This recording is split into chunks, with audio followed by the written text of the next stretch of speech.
Coming up, the race for the White House. President Joe Biden decides not to seek re-election. We'll explain why and what this means. Then, buzz off. Tips on how to keep the bugs away this summer.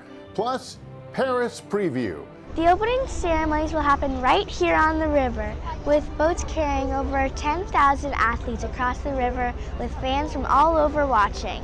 Our Kids Edition correspondent takes us to Paris for an early look at the Summer Olympics. Here, people will see some of the newer Olympic sports, like skateboarding and breaking. Also ahead, inspiring kids. 14-year-old soccer phenom Cavin Sullivan makes history. Coming up that sideline, there was butterflies in my stomach, like I've never had them before. Honestly, I was just truly excited. It's always been a dream of mine. And Hello Kitty, the iconic character, is celebrating a big milestone. We'll bring you the story behind Hello Kitty and some surprising facts you may not know. So Hello Kitty is not a cat. She's actually a little girl, born and raised in the suburbs of London. She has a mom and dad and a twin sister, Mimi, who's also her best friend. She enjoys baking cookies and making new friends. This is NBC Nightly News Kids Edition. Welcome back to Nightly News Kids Edition. We're glad you're here with us. We've got a lot to share with you, including a heartwarming moment at the Bronx Zoo.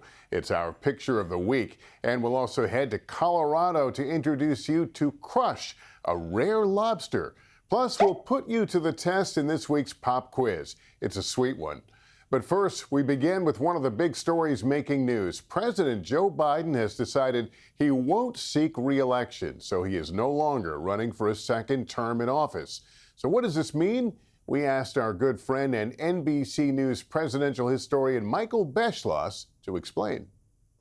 Some of you may have heard that President Biden has decided not to be in the election for president this November. It doesn't mean that he's leaving office. He will stay in the White House till the end of his term in January. But what it does mean is that some voters have worried that President Biden is not in good enough physical shape to convince them that he could be an effective president for 4 more years, which would take him to the age of 85 or 86. Recognizing that, the president has said, rather than drag my Democratic Party down to defeat over my health, I will step aside and give the nomination instead to my Vice President, Kamala Harris, whom I recommend.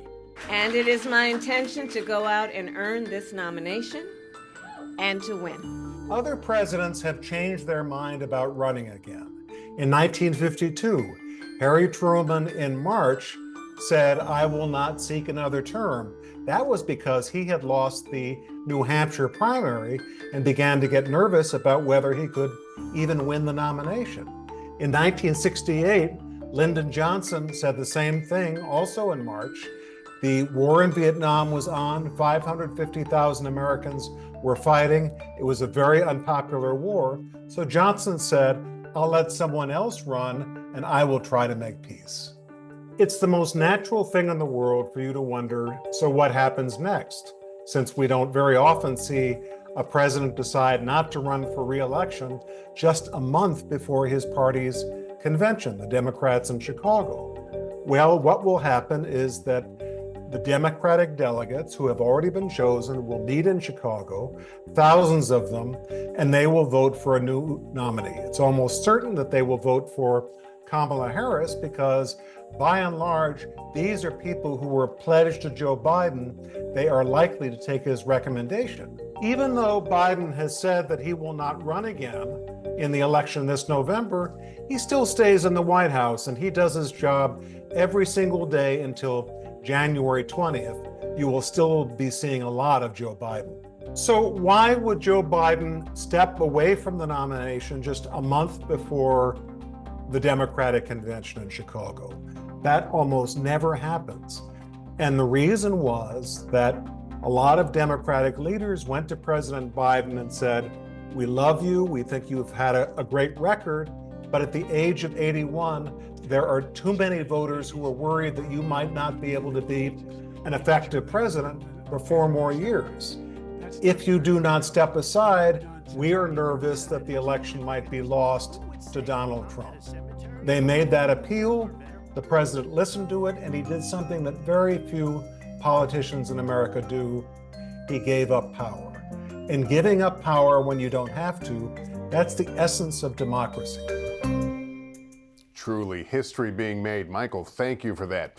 Well, meantime, they bite, they sting, and sometimes they find their way into your socks. We're talking about bugs and the best way to protect yourself from mosquitoes and other insects when you head outdoors this summer. We get details from our good pal, Dr. John Torres. Summer is abuzz with insects. And while they're all an important part of nature, some can bite or sting, which might cause discomfort or make you sick. So you want to make sure you know all the best ways to protect yourself when you head outdoors. There are three main types of bugs to watch out for: ticks, mosquitoes, and bees or wasps. Ticks are small and they can be hard to see. They like grassy, brushy, or wooded areas, so to avoid them, use bug spray on both your clothes and any exposed skin, and try to stay on marked trails. There are other things you can do to protect yourself from ticks when you're outside having a fun adventure. Tuck your pants into your sock, like on this side. It might look a little goofy, but it's better than this side where the tick can crawl right inside the pants and up your leg. Keep your sleeves rolled down, and that'll prevent ticks from getting into your skin and crawling up your arm. And then put a hat on when you're outdoors. It'll keep ticks out of your hair. But most importantly, when you go back inside, check yourself for ticks all over, and you can have an adult help you do that as well. Mosquitoes are most active early in the morning and right as the sun's going down in the evening. Bug spray will help keep them away, and so will long sleeves and long pants. But if you do get a mosquito bite, don't scratch. Instead, use some anti-itch cream and keep an eye on the bite to make sure it doesn't get bigger or infected. And lastly, there are stinging insects like bees and wasps. First, stay calm if you see one. Swatting at these insects might make them sting you, but if you react calmly and slowly, well, they usually leave you alone. But if you do get a sting, you want to make sure to take the stinger out afterwards. So scrape it, but don't squeeze it. Then wash with soap and water. And just like a mosquito bite, don't scratch this one either. Keep an eye out for swelling as well, especially if you know you're allergic to bees. It's always good to check in with a parent or adult after you got stung.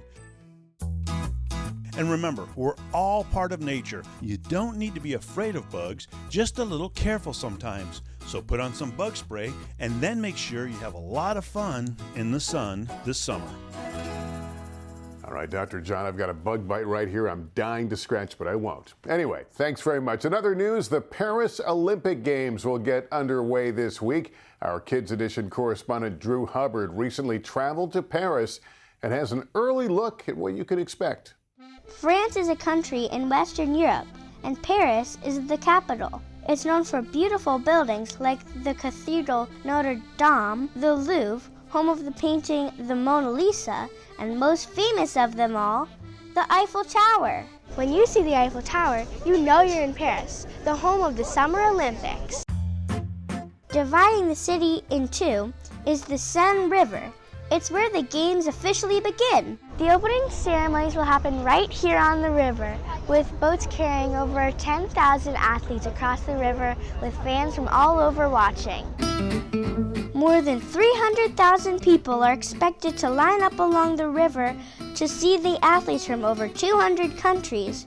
To get ready for the Olympics, Paris is being completely transformed with new stadiums and arenas, like a beach volleyball court under the Eiffel Tower. Athletes will compete in swimming to gymnastics to track and field, but that's not all. Here, people will see some of the newer Olympic sports, like skateboarding and breaking. Breaking is like breakdancing. It started in the United States in the 1970s. Maybe that'll give us a leg up for the gold medal. In fact, the entire Team USA is expected to be over 500 people, possibly the biggest at this year's Olympics. In addition to the events, there's also a chance to learn more about Paris, sometimes called the City of Lights. It has really old, cool buildings, famous museums, and beautiful gardens. I especially like all the outdoor cafes. Just sitting in a cafe like this and people watching is one of the most popular things to do in Paris. And while many people in France speak English, Their first language is French. La Seine, c'est Paris. Notre-Dame, c'est Paris. La Tour Eiffel, c'est Paris. For Americans going to watch the Olympics in person, or even compete, knowing a few words in French will go a long way. Like bonjour, that means hello. To say goodbye, it's au revoir. Merci means thank you. And if you really want to be polite, you can say s'il vous plaît. That means please. But what I love in Paris? The food! French cooking is considered some of the best in the world. Baguettes, croissants, amazing meals, and of course, cheese. Many people come to France just to eat. They even eat snails here. But my favorite are crepes. They're like really thin pancakes with different fillings. My favorite is chocolate. Whether you go to the Paris Olympics in person or watch them on TV, it's gonna be really exciting to see who wins gold. Go Team USA! Drew Hubbard for Nightly News Kids, Paris, France. Drew, that was terrific, and love the scooter. Thanks so much. Just a program note, you can catch the Paris Summer Olympics starting July 26 on NBC and streaming on Peacock. Well, speaking of sports, in this week's Inspiring Kids series, Philadelphia Union's 14-year-old soccer phenom, Cavin Sullivan, just made history. We get details from our friend Erin McLaughlin. It was a night to remember for 14-year-old Philadelphia Union player Cavin Sullivan, as he became not only the youngest player in Major League Soccer, but the youngest ever to debut in any major professional U.S. sports league. Coming up that sideline, there was butterflies in my stomach, like I've never had them before. Honestly, I was just truly excited. It's always been a dream of mine, but once I stepped on the field, it sort of all went away and I was back in my zone. Cavin has been playing soccer since he was a toddler. Here it is, ready? Kick it. Good kick. The teen, who is from Pennsylvania, signed a deal with the Philadelphia Union back in May, earning more than $500,000 per season. Soccer is in his blood. Both parents played, and making things even sweeter, Cavin's big brother Quinn, who is 20, also plays for the Union. Quinn's the man. He's been really helpful on this journey. You know, he's always feeding me feedback and criticism, but he always has my back and always shows support. So he's been really helpful with the balance of school, soccer, and a social life for me specifically, and I'm just really, really happy to have him along the way.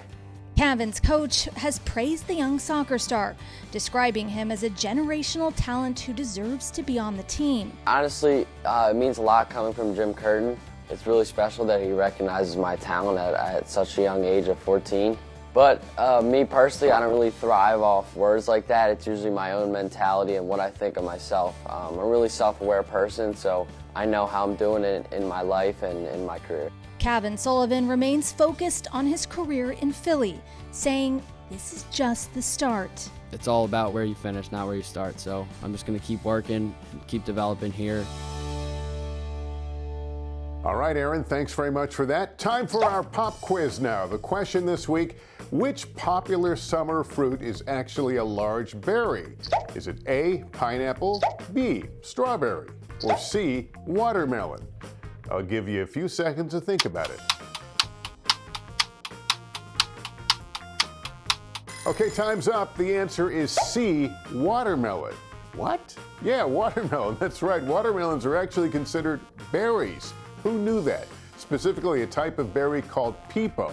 Pepos are elongated fruits with tough skin, multiple flat seeds, and a pulpy flesh. Sounds delicious. Watermelons are part of the same family, which also includes cucumbers, cantaloupes, squash, and pumpkins. Who knew? All right, now for our picture of the week, and we have two. First, a rare orange lobster was discovered in Colorado at, wait for it, a Red Lobster restaurant. Meet Crush. Restaurant staffers gave the lobster that nickname in honor of the Denver Broncos' legendary Orange Crush defense. When Crush came to them in a recent shipment of lobsters, they knew this one was special and deserved a long, happy life. So they donated Crush to the downtown aquarium in Denver, where it will live out its days in the Lurks exhibit. Experts say genetic mutations can lead to lobsters that are orange, blue, and even yellow. Meantime, in New York City, a really sweet moment. A rare tree kangaroo came out of its mom's pouch just days ago at the Bronx Zoo. The zoo says joeys, which are what baby kangaroos are called, don't emerge fully from the pouch for about 7 months and return to it frequently to nurse. The tiny kangaroo was born back in December and is considered endangered. Finally, in this week's Spotlight, we're saying hello to an icon beloved by both kids and grown-ups, who is approaching a special anniversary this fall.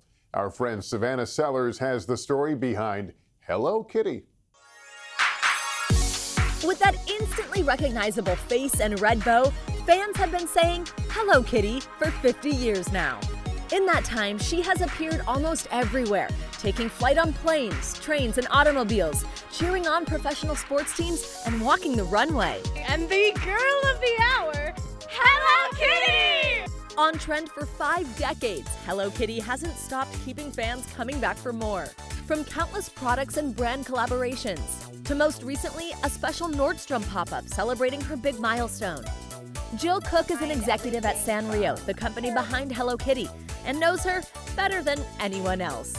We are here because it is Hello Kitty's 50th anniversary. Yes.